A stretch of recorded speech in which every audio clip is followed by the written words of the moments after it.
Olá, meus amiguinhos e minhas amiguinhas. Vamos fazer uma rápida revisão do assunto que irá cair na sua prova. Falaremos de respiração celular e fermentação. É importante que você, meu amiguinho, minha amiguinha, saiba a diferença entre a respiração e a fermentação. Então, a respiração é o processo de degradação total da glicose, convertendo em CO2, água e 38 ATP.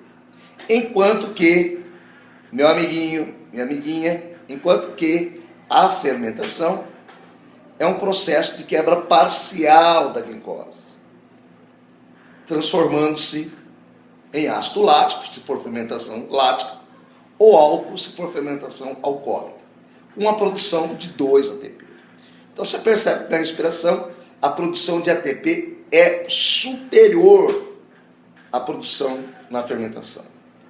Então a respiração celular é uma atividade realizada por nós e outros animais. A fermentação, nós realizamos um tipo de fermentação, que é a fermentação lática, por isso que nós temos as fadigas musculares, produzido principalmente pelo excesso do ácido lático. Isso é quando você realiza uma atividade anaeróbica na ausência do oxigênio.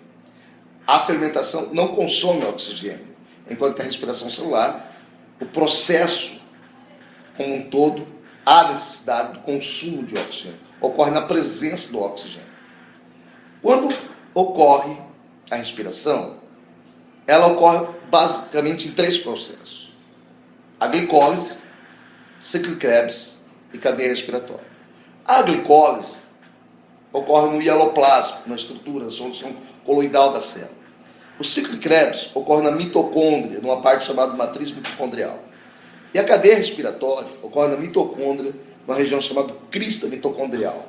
Então, meu amiguinho, não esqueça, ciclo de Krebs, cadeia respiratória e glicólise. Ou no processo glicólise, ciclo de Krebs, cadeia respiratória. Então são os processos, meus amiguinhos e minhas amiguinhas. Não esqueça para a sua prova. O que acontece de importante na glicólise? São gastos 2 ATPs, quebra-se a molécula de glicose, ela libera elétron e libera o próton, hidrogênio mais. Os elétrons, eles estão carregados de energia. Então quando eles estão em movimento, eles vão liberando energia. Existe um composto na molécula chamado ADP mais PI, que é a adenosina difosfato mais o fosfato inorgânico, capta essa energia, absorve essa energia e transforma-se em 4 ATP. Então eu gastei 2, produzi 4, tem um lucro de 2 ATP na glicólise. E o hidrogênio mais será capturado pelos aceptores de hidrogênio. Então quem são os aceptores do hidrogênio? Nós temos o NAD, e nós temos o FAD, que vai formar o NADH2 e o FADH2. Que esse NAD e esse FAD, posteriormente, serão degradados lá na crista mitocondrial, na cadeia respiratória. Não esqueça isso, meus amiguinhos. Agora, o resíduo da quebra da glicose sempre vai formar 2 moléculas de ácido pirúvico. Então, esse é o processo da glicose. O ácido pirúvico, ao entrar na mitocôndria, ocorre um fenômeno chamado descarboxilação. Aí perde-se o carbono para a atmosfera. Descarboxilação, e há também a desidrogenação. Sai hidrogênio, onde serão capturados por 2 NAD, formando 2 NADH2. Então já formou 2 NADH2 na glicólise, mais 2 NADH2 nessa fase intermediária. O ácido pirúvico será transformado em 2 moléculas de ácido acético, que é o vinagre, formado por 2 carbonos. O ácido acético, ele recebe a atuação da coenzima A, que é uma enzima que vai ativar, vai transformar em acetilcoenzima A. Esse acetilcoenzima A é um composto de 2 carbonos. Juntamente, dentro do ciclo de Krebs, começa toda aquela reação. Ele reage com o oxalacético, que é um composto, o ácido oxalacético, que é um composto de 4 carbonos, e transforma um composto de 6 carbonos, que é o ácido, 2 moléculas de ácido cítrico. O ácido cítrico, que você está lembrado, que é do laranja, do limão, se tem o ácido cítrico, meu amiguinho e minha amiguinha. Então, durante esse ciclo, o ácido cítrico ele volta, forma oxalacético, oxalacético reage com acetilcoenzima A, volta novamente ácido. Então fica esse ciclo. Durante esse ciclo, nós temos então a liberação de hidrogênio mais e temos a liberação de carbono. E tem uma produção de dois ATPs. Então, na primeira reação, nós temos a liberação de hidrogênio mais, são formados 2 NADH2.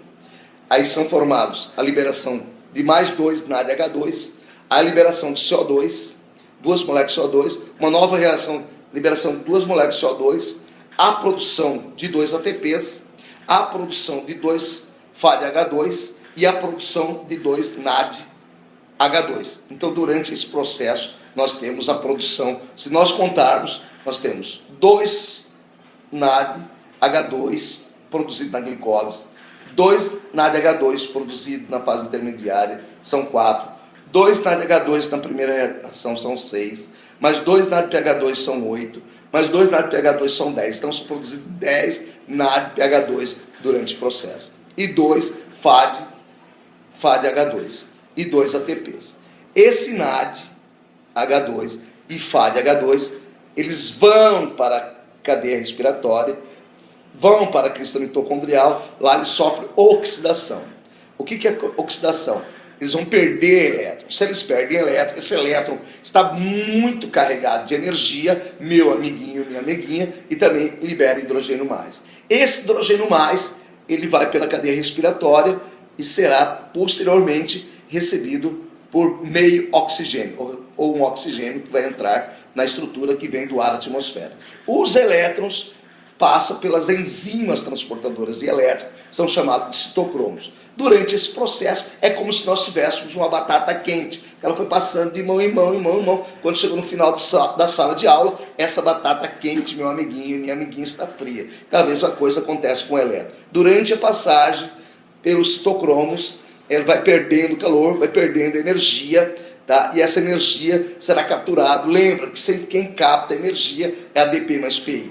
Então, será encontrado 34 ADP, mas 34 PI serão transformados em 34 ATP. E esse elétron chega no final totalmente descarregado, junta-se com H+, mais o oxigênio que entrou e acaba formando molécula de água. Então, no final da respiração, a partir da glicose, você vai ter a formação de água e a liberação de CO2. Se você computar, você vai ter 2 ATP produzidos na glicólise, 2 ATPs produzidos no ciclo de Krebs, 34 ATPs produzidos na cadeia respiratória, dando um total de 38 ATP. Então, concluímos a questão da respiração. A fermentação lática é feita principalmente pelos lactobacilos e pelos músculos. A glicose vai transformar-se em ácido lático e vai produzir só 2 ATPs. No caso da fermentação alcoólica, é realizada pelos fungos, as leveduras chamadas Saccharomyces, que vão transformar a glicose em álcool, que é usado como combustível, a liberação de CO2 e a produção de 2 ATP para o crescimento desse fungo. Onde o CO2 será utilizado para que o padeiro faça a massa do pão crescer, e a indústria de automobilística utiliza esse combustível para que possa movimentar os automóveis. Então você tem aí, em relação à fermentação lática, fermentação alcoólica e respiração, e em resumo, nós podemos concluir que é o processo de obtenção de energia pelos seres vivos, meus amiguinhos, minhas amiguinhas. Guarda isso, tenha um bom sucesso na sua prova. Muito obrigado, um beijão, um abraço com muita energia, galera do Brasil.